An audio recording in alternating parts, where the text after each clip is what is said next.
కూటమి నేతలు సూపర్ 6 హామీలు అమలు చేయాలని డిమాండ్ చేశారు వైసీపీ సీనియర్ నేత బొత్స సత్యనారాయణ. కొత్త ప్రభుత్వం అధికారంలోకి వచ్చి ఏడాది దాటిపోయినా ఒక్క ప్రభుత్వ ఉద్యోగం ఇవ్వలేదని ఆరోపించారు.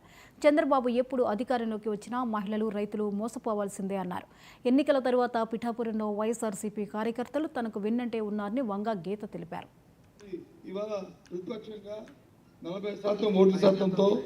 ప్రజల బాణితో ప్రజలతో మరి మద్దతుతో ఇవాళ జగన్మోహన్ రెడ్డి గారి ఇవాళ మనం ప్రతిపక్షంలో ఉన్నాం.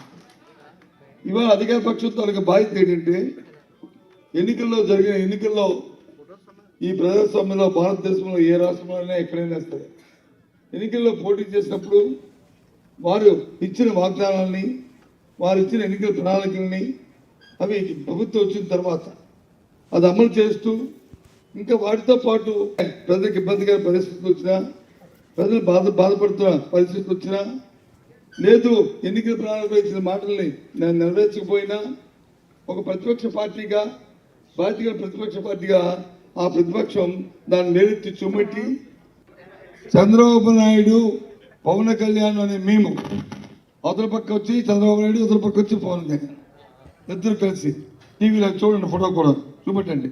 రాష్ట్ర ప్రజలు మా సమిష్టి నాయకత్వాన్ని ఉంచిన నమ్మకాన్ని, మా మీద ఉంచిన నమ్మకాన్ని నిలబెట్టుకుంటామని త్రికరణ శుద్ధితో అంటే మనసా వాచ కర్మ త్రికరణ శుద్ధితో ప్రమాణం చేస్తున్నాం. ఎవరు మేము ప్రమాణం చేస్తున్నారు? ఈ రాష్ట్ర ప్రజలందరి మీద కూడా మేము ప్రమాణం చేస్తున్నామని చెప్పారు.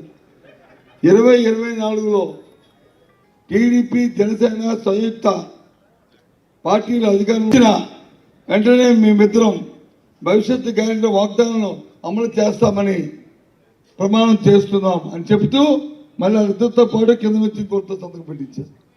సాక్షాత్తు కూడా మనం డాక్యుమెంట్ సంతకం పెడతాం కదా. అది ఇప్పుడు ఎందుకు అడుగుతున్నామంటే, ఎందుకు చెప్తారని చెప్పి ఎత్తేసుకుంటుంటే రేపు గ్రామాల్లోకి వెళ్తాం, గ్రామాలు చెప్తాం. ఏమయ్యా చంద్రబాబు నాయుడు గారు, పవన్ కళ్యాణ్ గారు